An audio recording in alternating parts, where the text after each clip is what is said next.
Hey guys, and welcome back to No Code Boat Flipper. In this video, I'm just going to show you some tips and tricks on buying your first boat off Facebook Marketplace. Just like that, guys, we got the boat. 70 horsepower, 4-cylinder, 3.7 liters. Just like that, the boat is being sold $3,500 cash.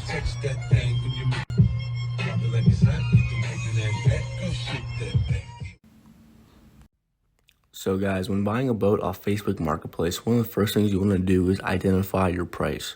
What are you willing to spend on a boat? This video is going to be more targeted towards first-time boat owners, and usually you're going to be spending a couple $1,000s to several $1,000s as a first-time boat owner. One of the more easier things that you can do when first looking at a boat is see when it was last registered. As you can see here, we go to this 2006 Stingray, around $8 grand. We can see it was last registered in 2020. It will be right on the front of the boat. And then we can go to this boat right here, a Watercraft 170. And this one has actually been registered outside the state because these tags are not my state tags. But we can see if we zoom in, it says 21. So it was last registered in 2021. And this is a simple thing just to see when a boat was last on the water. Usually after about 3 years, if it hasn't been registered within that amount, that usually means something's wrong with the boat and it hasn't been on the water for a while. This one looks like it was in 2017. So that can kind of put you off, but I would say maybe 3 to 5 years, I would start asking about the tags and why it hasn't been registered for the last 4 or 5 years. So now we get to the boat and you're contacting the people, you show up, and now you're looking at the boat. The first thing you want to do before you even look at the engine to see if it runs is to check out the integrity of the floor. If the floor is soft or you have any soft spots, which you'll be able to tell by just easily stomping on the boat, not jumping up and down, obviously you don't want to do that to somebody's boat, but you can just walk around on it and see if there's any soft spots. And if there's a lot of soft spots, you want to stay away immediately. Another way to check if there's any soft spots is, let me find a picture here. In the middle of the boat, there'll be a little storage compartment, usually down here. You could open that storage compartment up and start feeling around down here, or if there's any soft spots in here, you'll be able to tell as well.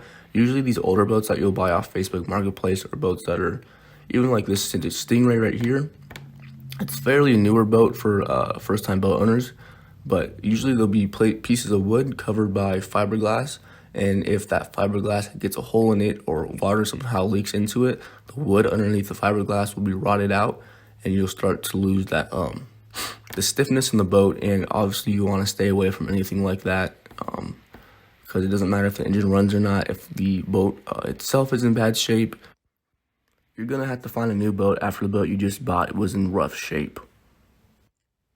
Another good thing that you want to look at is how much information do they give you? Do they give you a lot of information? Do they give you a little bit of information?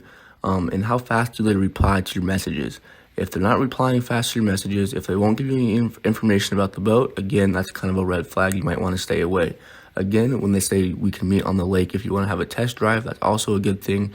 Not all the time will they provide this. I've bought boats that they don't provide a test drive because they've been like kind of in that $5,000 range, and it's just not worth the seller to take the boat out and do that. So it's not always an exact put off, but again, if you really want to buy a boat for the first time and you're a first-time boat owner, I would definitely try to get that boat on the lake before you purchase it. So just looking at this ad, obviously there's not a lot of information, but I wouldn't stay away from anything like this. This is like kind of short and sweet and what a lot of people will do. Very nice boat, blah, blah, blah. It'll tell you about the engine real quick. It will tell you that they have the trailer registered in Colorado and they have a clean title for the boat. Some states you don't need boat titles. In Colorado, you don't need boat titles, which is kind of weird. I know a lot of people are like, how do you prove that the boat is yours? It's just by a bill of sale, and then you can register the trailer, and you do need a title for the trailer. Now we're getting to the engine part of the boat. As we can see here in this picture, we have an old 350, and a lot of people look at this and think that the engine's in rough or bad shape, but really the engine can be in really perfectly fine shape, especially for the age of the boat. You want to keep that in mind. This boat is almost, 30 plus years old, so you need to keep that in mind when looking at the engine of the boat. This rust right here is surface rust. That's normal wear for a boat of this age. The belts look all right. Sometimes you have to replace these belts just because they get, they rot out after a while. the first thing you want to do is to check the oil in the boat. Usually there'll be a dipstick located either here or here in the boat, or on the side over here or here in the boat. In this one, you can see it's located right here. It just goes down to the oil pan. You want to take this dipstick out and check the oil. The oil should be black or kind of a brownish color if it's newer. If you see any milkiness in it, which means like chocolate milk color or any white, anything of that nature, it means that there's water inside the block, and that is not a good sign. That usually means there's a crack in the block, which means your entire engine needs to be replaced. One thing that is overlooked when buying a boat is the actual trailer. The trailer can make or break your day on the lake. If the tires are in poor shape and they blow out, then you're screwed and you're stranded on the side of the road with your boat that you just bought. If the winch doesn't work properly, if the lights don't work properly and you get pulled over, it's going to ruin your day on the lake. So you want to check the trailer. You want to hook it up to a car. You want to make sure all the lights work. If the lights don't work, you want to know that. And again, factor that into your price. If they don't work, then obviously you want to get them replaced. I've bought trailers that the lights don't work. It's perfectly fine as long as you get them fixed down the road. This is a dual axle trailer. They're single and dual axle trailers.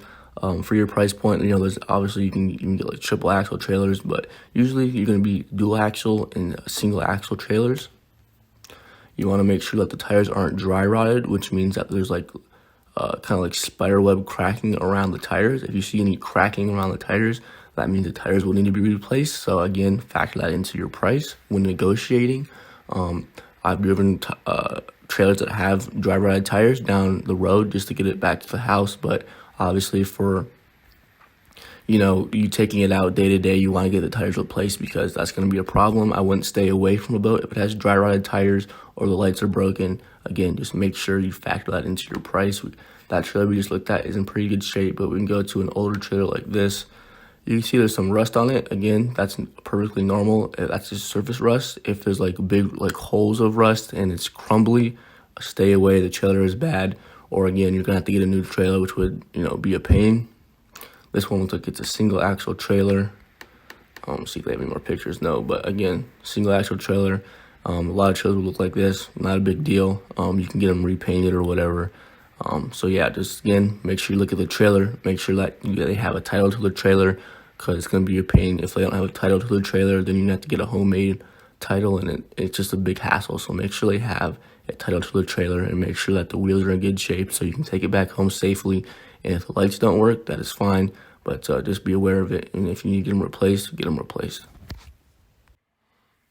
One last thing you want to look at when looking at the engine, besides does it start when you start the key, how fast does it take for the boat engine to turn over? If it takes more than 1 or 2 seconds, either the starter is bad, the timing's off, or a multiple of issues. The cylinders maybe aren't firing. Again, if there's gas in the oil and you can smell it, that means that the cylinder's not firing. A lot of times boats can start perfectly fine, but there's still something wrong with it. So again, these are kind of things that you have to make sure and check. Even though the boat starts up fine, there can still be a cylinder not firing or 2 cylinders not firing. And for a first-time boat owner, you might not be able to tell. In this one right here, you just have a Bayliner, a 3-liter. Where's the picture I just saw a second ago? Again, this has a lot of pictures, which is good. Sometimes you can contact the owners to get more pictures. This is the Alpha one, Cruiser outdrive. Those are particularly the ones you want to get. There's OMC and Yamaha, but they really don't make outdrives anymore. Usually you're going to be looking at them at Cruiser, but that's for a different point. Again, this is what you want to look for. You want to check underneath the boat. If there's any oil down here, it usually means that there's a leaking oil from the engine. If there's water down here, it usually means that there's a leak somewhere in here as well. Usually it is normal to have water in boats just because it is a boat and somehow water will get into it. If it rained again that day, maybe water got into the boat, and that's perfectly normal. But you just want to make sure there's not an excessive amount. You want to look around the engine. If there's any rust spots around the engine on the block, like over here on these tubes, that's pretty normal. If there's any rust spots down here, like on the actual engine, usually means that there's a leak or the engine block is cracked. So again, look at that. You might need to stay away from things like that. It's kind of hard to show you guys what it looks like without actually being there, but just know if there's any rust on this inside of the engine, usually that means that there is a crack. Again, this rust up here, perfectly normal. It's kind of like that brownish rust, and it's not, it's just service rust, nothing that I would worry about. And we can see the dipstick in this engine is actually right down here. Again, they kind of change spaces depending on the type of engine. You would take that out, and like I said earlier, check the oil. One of the last tips I'll give you guys for this video is when I start the boat up, make sure the outdrive goes in and out of reverse smoothly in neutral. You hear maybe like a little clunking noise, that's normal. If you hear any grinding, that's not normal. That's usually means something's wrong inside of the outdrive right here. So you want to start the engine, see if it goes in forward, see if it goes into reverse. Have the guy whoever's selling the engine to you, whoever's selling the boat to you, go inside the boat, start it up, put it in forward and reverse, and you can go stand outside of the boat and see if it works. Again, there might be some dinging up on the outdrive, which is perfectly normal for an older boat. Let me see if I can find a better picture for you guys real quick. Yeah, so here you can see the outdrive. Sometimes there'll be, big chunks taken out of this bottom part. You might want to stay away from that. If there's just small little dings in there, not a big deal, especially if it's your first boat. You're probably going to get dings in it anyways. The prop is either going to be aluminum or stainless. This looks like a stainless steel prop. Usually aluminum props will be black. Stainless steel will usually be like a silver color. Again, if the prop is really beat up, it could mean that something inside the outdrive could be ruined as well. If it's a steel prop and it's really banged up, that's not a good sign, because that means that a lot of that energy was taken. And because steel is super hard, or a lot harder than aluminum, that could mean that a lot of that energy was taken through up the outdrive, and something inside the outdrive could be ruined. If it's an aluminum prop, which usually means that it's black, and the aluminum prop is beat up, it's not usually a big deal, because the aluminum is pretty soft, and it will take a lot of that pounding that you'll get from hitting something. So guys, I'm going to end the video there. That's just a couple tips and tricks for when you're buying your first boat. There's obviously a lot of other things you want to look for as well. Maybe I'll make a part 2 to this video for other things that I look for, but I hope you guys enjoy. Hopefully it'll give you a little bit more of insurance reassurance when looking at boats to buy. But hope you guys enjoy, and I'll see you guys all in the next one. Don't forget to like and subscribe as we're growing this little channel here.